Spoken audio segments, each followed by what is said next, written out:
Welcome back to Movie Recaps. Today I will show you an episode from the 2020 series Monsterland, titled Palacios, Texas. Spoilers ahead. Watch out and take care. In Palacios, Texas, a 400,000-gallon oil spill by Titan International has caused great damage to the Gulf Stream and the small fishing village in the area.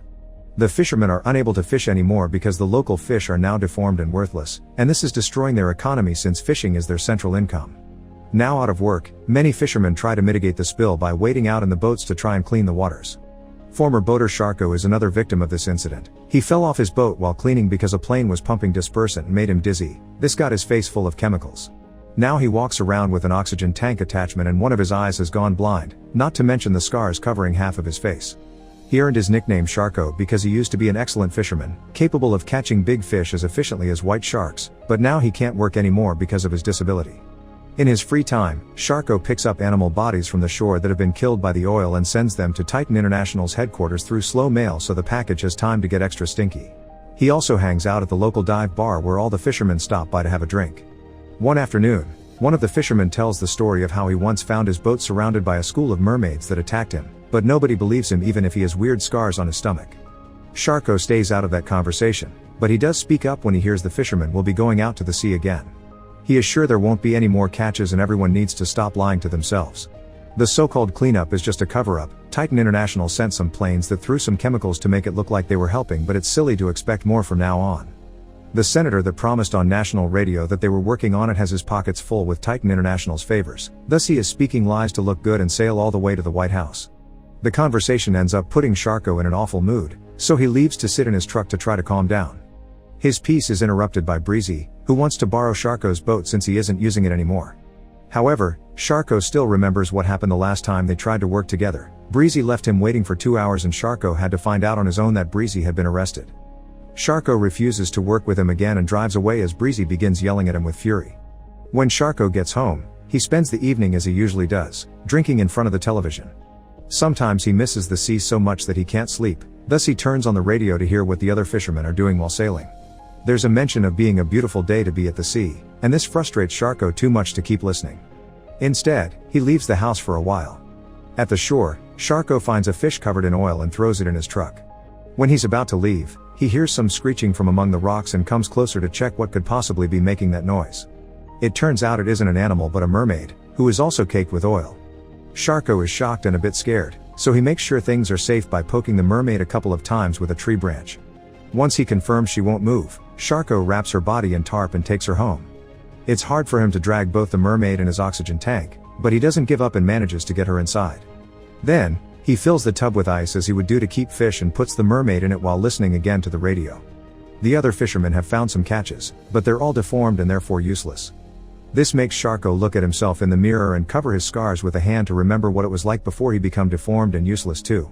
Having caught a mermaid though, means he isn't useless anymore, so Sharko celebrates by playing some music and dancing around the house. He's suddenly interrupted by the phone ringing. It's a call from yet another lawyer that wants to help him sue Titan International.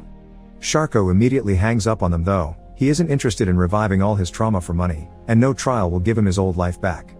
Later in the evening, while Sharko is drinking and watching TV, he hears a strange noise coming from the bathroom. When he goes to check, he discovers the mermaid is alive and furiously getting out of the tarp wrap. After closing the door to stop her from escaping, Sharko rushes to grab his rifle, and when he comes back, the mermaid jumps on him as soon as he opens the door again. The two of them struggle for dominance on the floor and the mermaid even manages to bite Sharko's arm, but fortunately, he's also brought a fishnet with him, which he proceeds to use to wrap her up again and tie her to the tub. As he points his rifle at her, Sharko considers shooting her, but he can hear a song ringing in his ears that convinces him to put down his weapon. The next day, Sharko goes to the supermarket to buy a bunch of different kinds of meats. When he comes home, he brings a box of Q-tips to the bathroom and uses them to clean the mermaid's gills, removing all the oil to allow her to breathe properly.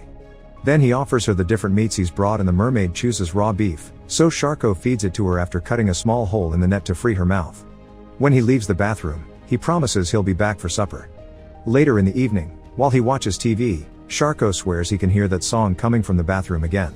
Feeling bad for the mermaid, he pushes the TV to the bathroom so they can watch a series together. Sharko tells the mermaid all about Bonanza, even quoting entire dialogues. His father loved this show and American TV in general, and he used it to learn English. Eventually, Sharko falls asleep against the tub, unaware that the mermaid has been stretching her hand to try to touch him. A strange noise wakes Sharko up in the middle of the night, and when he checks the kitchen, he discovers Breezy has broken in and has grabbed the radio. Sharko threatens with calling the police, but this only makes Breezy mad. He smashes the radio and begins yelling at Sharko for not lending him the boat, only stopping himself when he hears a noise coming from the bathroom. Unfortunately, Sharko can't stop Breezy from moving past him and finding the mermaid in the tub. Breezy immediately gets excited, thinking how much money they could make by selling her, but Sharko explains he's been waiting for the sea to get cleaner to throw her back in. Future plans are put aside for now when Breezy points out you can't keep a mermaid in the bathtub. The next morning, they brings some tools and begins building a glass tank big enough for the mermaid in the middle of Sharko's living room. Breezy takes too many breaks to smoke though, and Sharko reminds him of the importance of taking pride in one's work, a lesson that his father taught him. In return, Breezy shares the scars on his body, made by his own father using cigarettes. Then he begins thinking about proving his worth through the mermaid, so Sharko has to cut in and remind him he can't tell anyone about her because they'll take her away. In order to keep him silent, Sharko tells Breezy they can be captain and deckhand like the old times.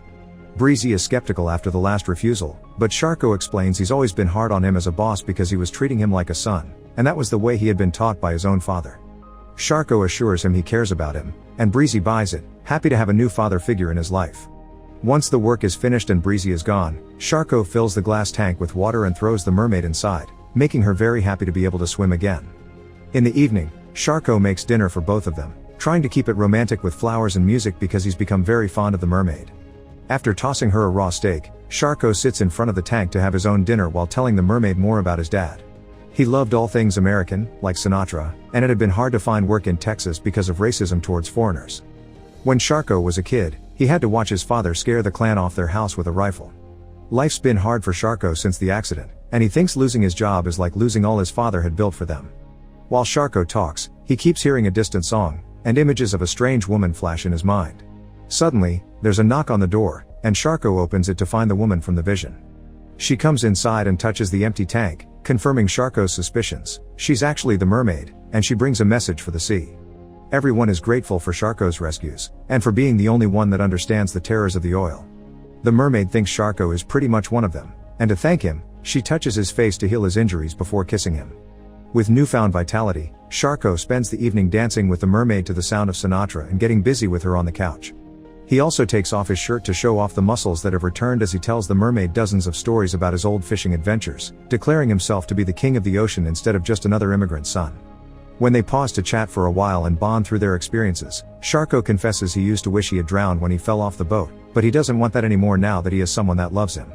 Some hours later, Sharko notices some cars parking outside his house and tells the mermaid to stay inside while he checks it out. When Sharko comes out, he looks like his regular scarred self, confirming the last few hours have been a hallucination. The cars belong to the fishermen, who have come over because Breezy told them about the mermaid. They admit Sharko had been right about the sea because they couldn't catch anything, and now they think Sharko should share the mermaid as a group catch in order to sell her and feed everyone's families again. Sharko saying no isn't enough to make them leave, so he retrieves his rifle and shoots at the ground as a warning. He calls himself the king of the ocean again and threatens with shooting each of them next, which finally causes the fishermen to leave in fear.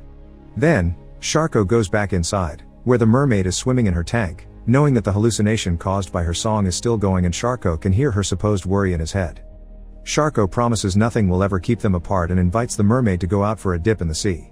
As he brings a ladder in front of the tank, Sharko images there at the beach, jumping together into the water. This translates to him climbing the ladder and jumping into the tank, allowing the mermaid to finally catch him and feed on his body. Make sure to subscribe and turn on notifications so you can watch more videos like this. Thanks for watching.